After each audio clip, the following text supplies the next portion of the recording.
નમસ્તે વિદ્યાર્થી મિત્રો, છેલ્લે આપણે એવું જોયું હતું કે કટોકટી વેળા એકતંત્રી વ્યવસ્થા. આજે જોઈશું દ્વિગૃહી પ્રથા. હવે દ્વિગૃહી પ્રથા તમે ભણી જ ગયેલા છો 8મા ધોરણની અંદર. હવે તમને એમ થાય છે કે સાહેબ વાળા ઘડી એમ કહી દે કરે કે તમે 8મા ધોરણમાં ભણી ગયા છો, 8મા ધોરણમાં ભણી ગયા છો તો 9માં નહીં ભણવાનું ને આવે તો ભણવું જ પડે ને, શું કરું? તો દ્વિગૃહી પ્રથા કે લોકો દ્વારા ચૂંટાયેલા પ્રતિનિધિઓમાંથી બનેલી લોકસભા છે.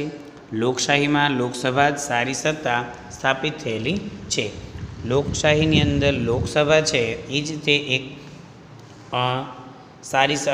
સાચી સત્તા સ્થાપિત થયેલી છે લોકશાહીમાં લોકસભામાં જ. યાદ રાખવાનું છે અહીંયા આગળ કે લોકશાહીમાં લોકસભા છે એ જ તે સાચી સત્તા સ્થાપિત થયેલી છે. સંસદના 2 ગૃહો છે, આ આપણે જોઈ ગયેલા છીએ, રાજ્યસભા નીચલું ગૃહ અને લોકસભા ઉપલું ગૃહ. રાજ્યસભા ઉપલું ગૃહ અને નીચલું ગૃહ લોકસભા છે. યાદ રાખવાનું છે રાજ્યસભા છે એ ઉપલું ગૃહ ગણાય અને લોકસભા એ નીચલું ગૃહ ગણાય. પ્રધાનમંડળની રચના સંસદ સભ્યોમાંથી કરવામાં આવે છે. પ્રધાનમંડળ બને આપણે જોઈ છે ને કે ભાઈ રેલવે મંત્રી હોય, પછી માનવ સંસાધન મંત્રી હોય, ગૃહમંત્રી હોય, પછી શિક્ષણ મંત્રી હોય. તો આ બધા વ્યક્તિઓ છે એ આ જે ચૂંટાયેલા વ્યક્તિઓ છે એમાંથી જ બનાવવામાં આવે, એટલે એને પ્રધાનમંડળ કહેવાય. આખું પ્રધાનમંડળ સંસદને જવાબદાર છે. પ્રધાનમંડળ લોકસભાનો વિશ્વાસ ધરાવે ત્યાં સુધી જ સત્તા ઉપર રહી શકે છે. પ્રધાનમંડળ એટલે કે વડાપ્રધાન નહીં, બધા જ્યાં સુધી લોકસભામાં એની કામગીરી હોય ત્યાં સુધી જ સત્તા ઉપર રહી શકે. સંસદીય સરકાર એ સંયુક્ત જવાબદારીના સિદ્ધાંત ઉપર કામ કરે છે. હા, બે કામ કરે સંયુક્ત રીતે, લોકસભા અને રાજ્યસભા. પ્રધાનમંડળમાં અત્યંત મહત્ત્વના નિર્ણયો લેવાતા હોય છે. કેન્દ્રમાં રાષ્ટ્રપતિના નામે તથા રાજ્યમાં રાજ્યપાલ, ગવર્નર કહેવાય ને, નામે વહીવટ ચાલતો હોવા છતાં ખરેખર સત્તા કેન્દ્રમાં વડાપ્રધાનની આગેવાની હેઠળનું પ્રધાનમંડળ અને રાજ્યમાં મુખ્યપ્રધાન વડપણ હેઠળનું પ્રધાનમંડળ જ વહીવટી અને કારોબારી સત્તા ભોગવે છે. આમ જોવા જાઓ તો દેશની અંદર સંસદમાં રાષ્ટ્રપતિના નામે કામ હાલતું હોય અને રાજ્યની અંદર છે એ રાજ્યપાલના નામે કામ હાલતું હોય. પણ સૌથી વધારે સત્તા ભોગવતું કોણ હોય તો કેન્દ્રમાં વડાપ્રધાન અને રાજ્યમાં મુખ્યમંત્રી. લોકસભા એ કાયમી ગૃહ નથી, તેની મુદત 5 વર્ષની હોય છે. લોકસભા 5 વર્ષમાં બદલાય, એટલે આપણે ઘણી વખત કહું ને કે 5 વર્ષે લોકસભાની ચૂંટણી આવે, એટલે કે વડાપ્રધાન નહીં બધા. રાજ્યસભામાં સભ્યો રાજ્યની વિધાનસભામાં ચૂંટાઈને આવેલા ધારાસભ્યો ચૂંટે છે, તેઓ જે તે રાજ્યનું પ્રતિનિધિત્વ કરે છે. રાજ્યસભામાં જે સભ્યો છે એ ક્યાંથી આવેલા હશે તો કે રાજ્યની ધારાસભામાંથી, એટલે એની ચૂંટણી લોકસભા જેથી ન હોય. રાજ્યસભામાં સભ્યો રાજ્યની વિધાનસભામાં ચૂંટાઈને આવેલા ધારાસભ્યો ચૂંટે છે, તેઓ જે તે રાજ્યનું પ્રતિનિધિત્વ કરે છે. રાજ્યસભામાં વિવિધ ક્ષેત્રના નિષ્ણાંત અનુભવી એવી 12 વ્યક્તિઓની સભ્ય તરીકેની પસંદગી રાષ્ટ્રપતિ કરે છે. જો રાજ્યસભાની અંદર જે આવા નિષ્ણાંત વ્યક્તિઓ હોય, અનુભવી વ્યક્તિઓ હોય, એવા નિષ્ણાંત વ્યક્તિઓ 12 વ્યક્તિઓની પસંદગી રાષ્ટ્રપતિ દ્વારા કરવામાં આવે. રાજ્યસભામાં વિવિધ ક્ષેત્રને જોઈ તરીકેની રાજ્યસભા એ કાયમી ગૃહ છે. તેમાં 1/3 સભ્યો દર 2 વર્ષે નિવૃત્ત થાય, તેટલા જ સભ્યો ફરીથી ચૂંટવામાં પાત્ર છે. આમ રાજ્યસભાનો સભ્ય 6 વર્ષ સુધી સભ્યપદ ધરાવે છે. યાદ રાખવાનું છે કે રાજ્યસભાનો સભ્ય છે એ 6 વર્ષ સુધી એનું સભ્યપદ ધરાવે. રાજ્યસભાની સત્તા પ્રમાણમાં ઓછી છે, જ્યારે લોકસભાની સત્તા વિશેષ, ચડિયાતી અને નિર્ણાયક છે. રાજ્યસભાનું સંપૂર્ણપણે વિસર્જન થતું નથી. લોકસભા 5 વર્ષે પૂરી થઈ જાય, રાજ્યસભા થતી નથી. સ્વતંત્ર, નિષ્પક્ષ અને એકીકૃત ન્યાયતંત્ર. આ પણ તમને ખ્યાલ જ છે. બંધારણીય જોગવાઈ અનુસાર ભારતમાં સળંગ, સ્વતંત્ર, નિષ્પક્ષ અને એક સૂત્રીય ન્યાયતંત્રની સ્થાપના કરવામાં આવી છે, જેની ટોચ સર્વોચ્ચ અદાલત પછી મધ્યમાં એટલે કે રાજ્ય કક્ષાએ વડી અદાલત અને નીચે જિલ્લા કક્ષાની અને તાબાની અદાલતો ઉપરાંત વિશેષ અદાલતો હોય છે.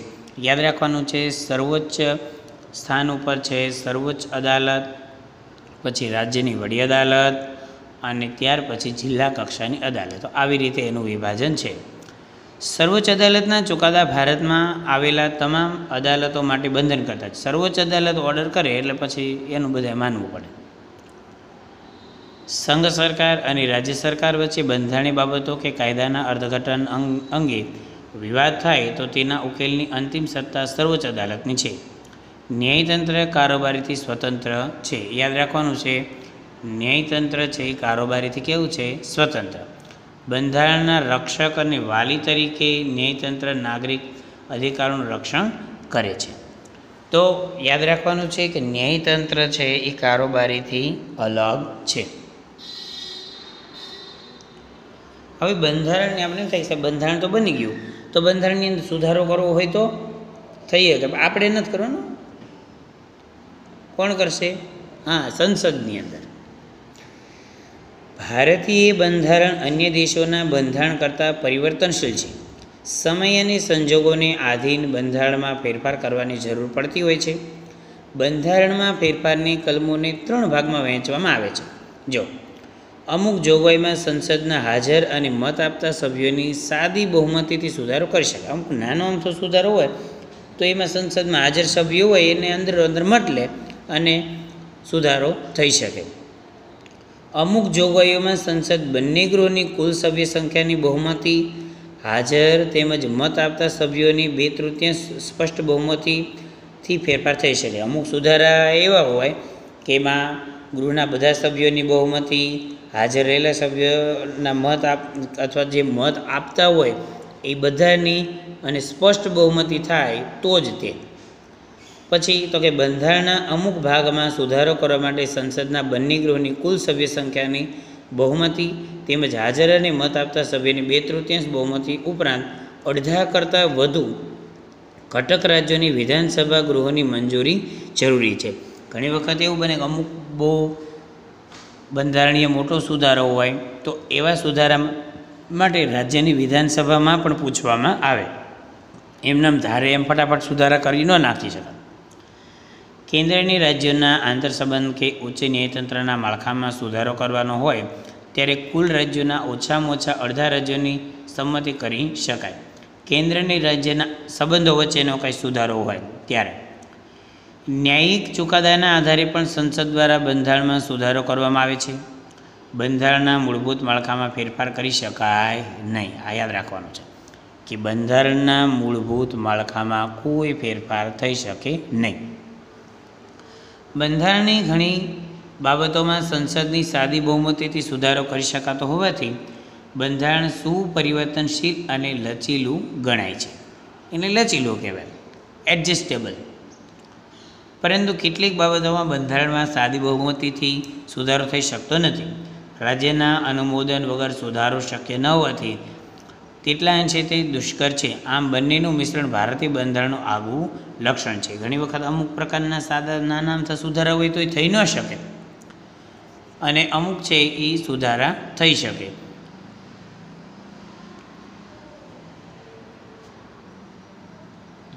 તો ત્યાર પછી જોવી સાર્વત્રિક પૃથ્વી મતાધિકાર. 18 વર્ષની ઉંમરે મતદાન છે એ કરી શકાય. આ અંગે આપણે અગાઉ વિગતે ચર્ચા કરી ગયા છીએ, છતાંય પણ ભણવાનું આવ્યું છે તો ભણવું પડશે. ભારતમાં બંધારણમાં 18 વર્ષની ઉંમરના તમામ નાગરિકને કોઈ પણ જાતના ધર્મ, જાતિ, શિક્ષણ, લિંગ, આવક, કોમ, મિલકત કે જન્મસ્થાન જેવા કોઈ પણ જાતના ભેદભાવ મુક્ત રીતે દરેક નાગરિકને સમાન મતાધિકાર આપવો એ ખરેખર પ્રગતિશીલ અને હિંમતભર્યું પગલું છે. મતાધિકારને કારણે લોકશાહીમાં પ્રત્યેક નાગરિકને ચૂંટણી સમયે પોતાની પસંદગીના ઉમેદવારને મત આપીને ચૂંટવાનો અધિકાર મળે છે. ચૂંટણીઓમાં યુવા મતદારોની ઉત્તરોત્તર વધતી સંખ્યા, સજાગતા, મણકો, મતદાન જાગૃતિના કારણે મતદાનનું વધેલું પ્રમાણ, આમ રાજકીય ક્ષેત્રે યુવાઓની સક્રિયતા એ લોકશાહીની પરિપક્વતા અને સફળતાની નિશાની છે. કે ભાઈ 18 વર્ષની ઉંમર છે શું કામ તો એ ત્યારે જ છે એ મતદાન થઈ શકે. બધા લોકો મતદાન કરી શકે નહીં. 18 વર્ષે એક હક મળે આપણને કે આપણે જે વ્યક્તિને પસંદ કરતા હોય કે ભાઈ આ જ વ્યક્તિ સારું કામ કરશે અને મારે એને જ મત દેવો છે તો એને હક આપવામાં આવ્યો છે. ધર્મનિરપેક્ષ પણ ખાલી જોવાનું જ છે. આ અંગે પણ આપણે અગાઉ આમુખમાં અભ્યાસ કર્યો છે, છતાં પણ અહીંયા મૂક્યું છે. ભારતીય બંધારણમાં સર્વધર્મ તરફ સમાન દ્રષ્ટિએની સમાન આદરભાવનો સ્વીકાર થયો છે. રાજ્ય દ્વારા કોઈ પણ ધર્મને ઉત્તેજન કે ટેકો નહીં. રાજ્યને પોતાને કોઈ ધર્મ કે સંપ્રદાય નથી. રાજ્ય તટસ્થ છે. ભારતીય બંધારણ કોમી પક્ષપાત ધાર્મિક બાબતોથી પર છે. રાજ્ય કોઈ પણ નાગરિક પ્રત્યે ધર્મના આધારે ભેદભાવ રાખતું નથી. ધર્મના અનુયાયીઓને પોતાની પસંદગીની ધાર્મિક માન્યતા, શ્રદ્ધા અને આસ્થા અનુસારનું ધર્મનું પાલન કરવાની, પ્રચાર પ્રસારણ કરવાની સ્વતંત્રતા બંધારણમાં આપવામાં આવે છે. જો કે ભારતીય બંધારણમાં ધાર્મિક લઘુમતીઓને કેટલાક વિશેષ અધિકારો અને સવલતો આપવામાં આવી છે. ધાર્મિક લઘુમતીઓ છે એને પણ કેટલીક સવલતો આપવામાં આવેલી છે. સમાન નાગરિક ધારાની જોગવાઈ માર્ગદર્શક સિદ્ધાંતોમાં સમાવી આમ આ બાબતો ધર્મનિરપેક્ષ રાજ્યને ઘોષિત કરે છે. અદાલતી સમીક્ષા છે, આ પણ સ્વતંત્ર ન્યાયમાં આવી ગયું. અદાલતી સમીક્ષા બંધારણનું વિશેષ લક્ષણ છે. સંઘ અને રાજ્ય દરેક પોતાના કાર્યક્ષેત્રમાં રહીને જે કામ કરે કે વહીવટ કરે એ જોવાની સત્તા અદાલતને સોંપવામાં આવી છે. આ સરકાર વ્યવસ્થિત કામ કરે છે કે નહીં એ પાછું અદાલત જ જોવે.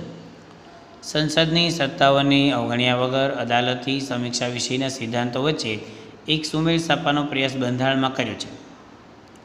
સંસદ કે ધારાસભાએ ઘડેલા કાયદાઓ અને બહાર પાડેલા આદેશો, વટહુકમો, અદાલતી ચુકાદાઓ અને બંધારણીય સુધારાની સમીક્ષા કરવાની સત્તા અદાલતને આપવામાં આવી છે.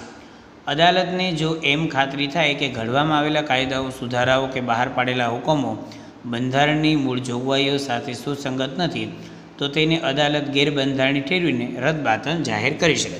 અમુક વખત સરકારે અમુક નિયમો બહાર પાડ્યા હોય, જાહેર કર્યા હોય, પણ જો એ બંધારણના નિયમ પ્રમાણે ન હોય તો અદાલત છે એ નિયમોને પાછા ખેંચવાનું કહી દેશે કે ભાઈ આ તમે લીધેલો નિર્ણય યોગ્ય નથી કે બંધારણીય નથી. મૂળભૂત અને ફરજો એ પણ આપણે 9મા પાઠમાં આવશે. ભારતના લોકોએ સ્વતંત્ર રાષ્ટ્રના નાગરિક તરીકે ગૌરવપૂર્ણ જીવન જીવી શકે તે માટે બંધારણમાં મૂળભૂત હક આપવામાં આવે છે. સર્વાંગી વિકાસની સાથે રાષ્ટ્રના વિકાસ માટે જરૂરી સ્વતંત્રતાની ખાતરી સાથે હક અને ફરજો એ લોકશાહી સમાજની મહામૂલી મૂડી છે. બંધારણીય ઇલાજનો હક તથા 6 થી 14 વર્ષ સુધીના બાળકોને ફરજિયાત શિક્ષણનો હક પણ બંધારણમાં સમાવવામાં આવ્યો છે. આવા ઘણા બધા નિયમો છે જે ફરજિયાતપણે છે કે ભાઈ 6 થી 14 વર્ષ સુધી બાળકોને ફરજિયાત શિક્ષણ આપવામાં આવે. માર્ગદર્શક સિદ્ધાંત પણ આપણે ભણવામાં આવશે. લોકોના રક્ષણ, સલામતી સાથે કલ્યાણ સાધનો પ્રયાસ રાજ્ય કરવાનો છે. રાજ્યની નીતિ ઘડવામાં અને રાજ્ય શાસનમાં રાજનીતિના માર્ગદર્શક સિદ્ધાંતો માર્ગદર્શન આપે છે. તેથી પણ તે સિદ્ધાંતો માર્ગદર્શક સિદ્ધાંતો કહેવાય છે. જો આ ઝડપથી એટલા માટે લઉં છું કારણ કે આ આગળના બધા પાઠમાં આપણે આવવાનું છે પાછું ડિટેલમાં. અમુક વસ્તુ આવી ગઈ છે એટલે અહીંયા આગળ આપણે ખાલી એના મુદ્દા આવે છે તો ખાલી એની ચર્ચા કરવી છે. પછાત વર્ગો અને આદિજાતિઓ માટેની જોગવાઈઓ આપણે જે કેટેગરી હોય છે ને એસસી, એસટી, ઓબીસી, ઈડબ્લ્યુએસ, તો એ બધી કેટેગરી સમાજના પછાત વર્ગો કે પછાત જાતિઓ કે વંચિત સમુદાયોના ઉત્કર્ષની તેઓની સામાન્ય પ્રવાહમાં ભેળવા માટે સક્ષમ બનાવવા માટે ભારતના બંધારણમાં વિશેષ જોગવાઈઓ કરવામાં આવી છે.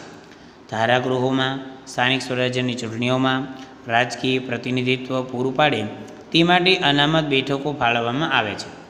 સરકારી નોકરીમાં અને શિક્ષણ સંસ્થાઓમાં પ્રવેશ માટે અનામત કોટાની બેઠકો તેઓની વસ્તીના પ્રમાણમાં ફાળવીને સમાન તક આપી છે. રિઝર્વ સીટ હોય છે ને એ.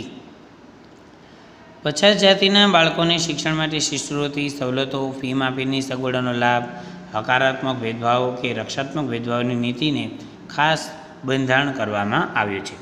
ત્યાર પછી જો આ સ્વાધ્યાય છે.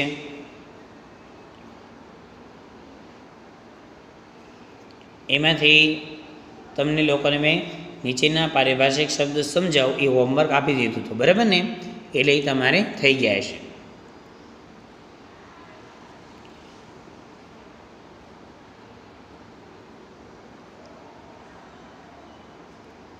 તો બસ અહીંયા સુધી આપણે આ જેનો લેક્ચર છે એ રાખવી છે. તમને લોકોને અહીંયા સુધી એની સમજણ પડી ગઈ છે અને પાઠ નંબર 8 છે એ આપણો અહીંયા પૂરો થાય છે, બરાબર? પાઠ નંબર 8 ધોરણ 9માં આપણે આ અહીંયા આગળ પૂરું કરવી છે. હજી કંઈ તકલીફ હોય તો તમે મને જણાવજો. આમાંથી થોડુંક આપણે ઝડપથી લીધું છે, એનું કારણ તમને કહું, કારણ કે એ બધું તમારે આગળ ભણવાનું આવશે એટલા માટે. Okay, thank you, good bye.